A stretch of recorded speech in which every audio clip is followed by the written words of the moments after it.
बिस्मिल्लाहिर्रहमानिर्रहीम नहमदुहु व नुसल्ली अला मुहम्मद रसूलुल्लाहि करीम। इंटीग्रेट करना है हमको एक्स के रिस्पेक्ट में 1/√ square root sine cube x sine x plus alpha को। सबसे पहले तो हम पूरी वैल्यू को आई के इक्वल लेट कर लेते हैं।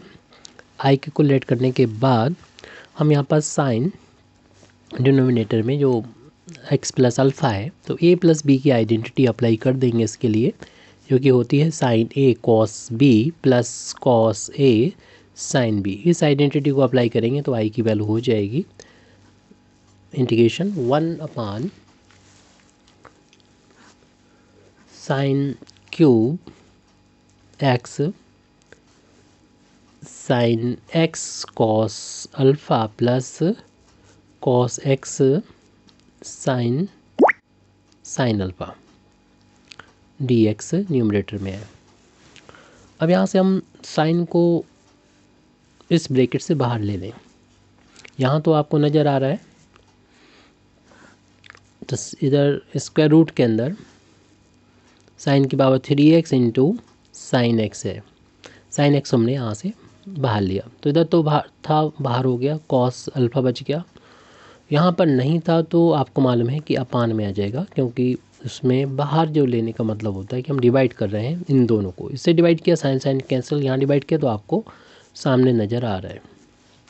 इससे ये फ़ायदा मिलेगा कि यहाँ पर साइन की पावर 4 हो जाएगी।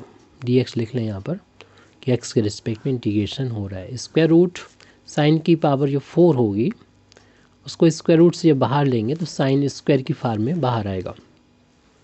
यहाँ पर अगले स्टेप में देखेंगे हम लोग ये कॉस अल्फ़ा, ये कॉस अपन साइन की वैल्यू हम लोग जानते हैं कॉट एक्स होती है, और कॉट का जो डिफ्रेंसीशन होता है वो वही वैल्यू आएगी जो कि यहाँ पर हमें न्यूमरेटर में मिलने वाला है।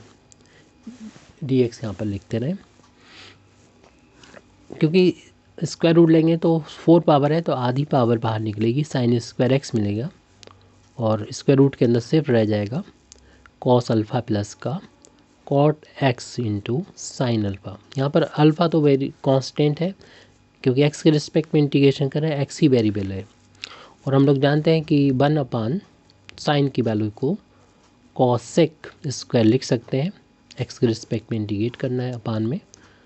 अपान में अब ये वैल्यू जो नज़र आ रही है इसका फ़ायदा ये मिलेगा कॉस अल्फ़ा प्लस का cot x into sine x. अगर टोटल को हम एक नया वेरिएबल मान लें कुछ, तो कॉट का डिफ्रेंसीशन होता है माइनस कॉसिक स्क्वायर एक्स। तो हम लोग यही देखते हैं, अगर डिनोमिनेटर को हम कुछ मान लें, न्यूमरेटर मिल जाता है तो हमारी प्रॉब्लम इंटीग्रेशन की सॉल्व हो जाती है। तो हम जो डिनोमिनेटर है ये तो कांस्टेंट है, इनकी कोई परवाह नहीं करना हमें, और जो माइनस है वो भी इसकी भी नहीं करना है। तो जो डिनोमिनेटर हमारा आ रहा है उसको पूरे को हम एक नया वेरिएबल कंसीडर कर लेंगे। आप कुछ भी कर लें, कुछ भी मान लें इसको, हम इसको यूजुअली टी मानते हैं हम लोग। तो ये वैल्यू आ गई कॉस अल्फ़ा प्लस का cot x into sine alpha, जो स्क्वायर रूट के अंदर है इसको नया वेरिएबल हमने टी मान लिया। ये भी वेरिएबल है एक्स की वजह से। अब जब डिफ्रेंशिएट करेंगे इसको तो कांस्टेंट का डिफ्रेंशिएशन तो 0 हो जाएगा, साइन अल्फ़ा जो इंटू में कांस्टेंट है तो बाहर, और कॉट का डिफ्रेंशिएशन माइनस का कॉसेक स्क्वायर एक्स होता है, और एक्स का डिफ्रेंशिएशन डी एक्स, टी का डी टी।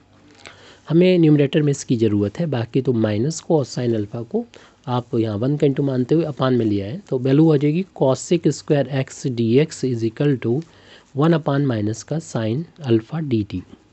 तो अब हमारे जो आई की वैल्यू जिसको मानी थी हमने, तो आई अब चेंज हो जाएगी इसी के अकॉर्डिंग, यानी हम न्यूमरेटर में जो cosec square x d x है उसकी जगह पर तो हम यहाँ पर ये वैल्यू आ गई थी, इसकी जगह तो हम रख देंगे ये वैल्यू, यानी 1/ minus sine alpha into D T, और स्क्वायर रूट के अंदर टोटल वैल्यू जो भी थी उसको हमने टी मान लिया था, तो ये वैल्यू हो जाएगी स्क्वायर रूट टी हो जाएगी।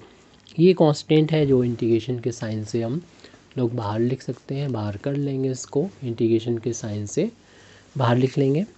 तो माइनस का 1/ साइन अल्फ़ा, तो ये बाहर आ गया। इंटीग्रेट करना है, ऊपर 1 का इंटू मान सकते हैं, 1/, इसके स्क्वायर रूट हटाएं तो पावर 1/2 हो जाएगी, और इसे इंटीग्रेट करने के लिए ऐसा कर रहे हैं हम, और जब ऊपर ले जाएंगे पावर, न्यूमरेटर में ले जाएंगे, डिनोमिनेटर की पावर जो होती है साइन चेंज हो जाता है, प्लस थी 1/2 माइनस का 1/2 हो जाएगा। अब इसको आसानी से हम लोग इंटीग्रेट कर सकेंगे। -1/sin अल्फ़ा पावर जितनी भी होती है आपको मालूम 1 से ऐड हो जाती है अगर ये वेरिएबल सेम है, और जितनी पावर होती है इतनी अपान में भी आ जाता है। और एक कांस्टेंट और इंटीग्रेशन सी ऐड कर लेंगे। ये पावर एक में से अगर आधा माइनस होता है तो आधा बचता है, या आप फ्रैक्शन है ये, इसको सॉल्व करके इसकी वैल्यू को 1/2 को फाइंड कर सकते हैं। 1 में से हाफ माइनस होगा तो हाफ बचेगा क्लियरली। प्लस सी, ये 2 डबल अपान में है तो इसका 2 का न्यूमरेटर में जाके इनटू हो जाएगा, तो ये वैल्यू हो जाएगी 2 ऊपर चला गया, ये अपान में साइन अल्फ़ा है और t की पावर 1/2 है। आप स्क्वायर रूट में भी लिख सकते हैं, जैसा कि था वैसे ही हमने बनाने की कोशिश की है। 2/sin अल्फ़ा, आप t की वैल्यू अपनी तरफ से मानी हुई है उसकी वापस करें। t की वैल्यू थी सामने लिखी cos अल्फ़ा प्लस का cot x into sine alpha. हालांकि हमारा जो प्रॉब्लम थी उसका सोल्यूशन आ चुका है, लेकिन जिस फार्म में आपको दे रखा उस फार्म में बदल दें तो ज़्यादा बेहतर रहेगा। मैं साइन इसे कॉट की वैल्यू को हम लोग जानते हैं कि कॉस अपान साइन इसकी वैल्यू होती है, तो हम इसको अगले पेज पे लिख देते हैं। तो i = -2/sin अल्फ़ा और square root cos alpha plus cot की वैल्यू रख दें cos x upon sine x होती है, इनटू में साइन अल्फ़ा चल रहा है प्लस का कांस्टेंट ऑफ इंटीग्रेशन है -2/sin अल्फ़ा, और यहाँ पर आप अपान बंद करते हुए दो फ्रैक्शन, ये फ्रैक्शनल वैल्यू है तो इसको फ्रैक्शन में बदलने के लिए अपान बंद कर सकते हैं, और इन दोनों का एलसीएम साइन अल्फ़ा हमने ले लिया, एक्स ले लिया, तो साइन एक्स का इधर इंटू हो जाएगा, तो sine x into cos alpha, और 1 का इधर इंटू होके आ जाएगा cos x into sine alpha plus C. ऐसा करने से देखिए दोबारा से वही फार्मूला जो शुरू में हमने अप्लाई किया था वापस हमें करना होगा। Sign A cos B plus cos A sine B, उसी फार्मूले को अप्लाई करेंगे तो साइन ए की जगह पर एक्स है और बी की जगह पर अल्फ़ा है, यानी जिस फार्म में आंसर सवाल दे रखा था उसी फार्म में हमने इसका सोल्यूशन भी फाइंड कर लिया है। और आई का मतलब आपको मालूम है जो हमारा प्रॉब्लम थी उसका इंटीग्रेशन था, जो कि वैल्यू यहाँ पर आ चुकी है अभी -2/sin अल्फ़ा और square root sine x plus alpha upon sine x plus c. Thank you very much indeed for listening me. Wa akhru da'wana alhamdulillahi rabbil alamin.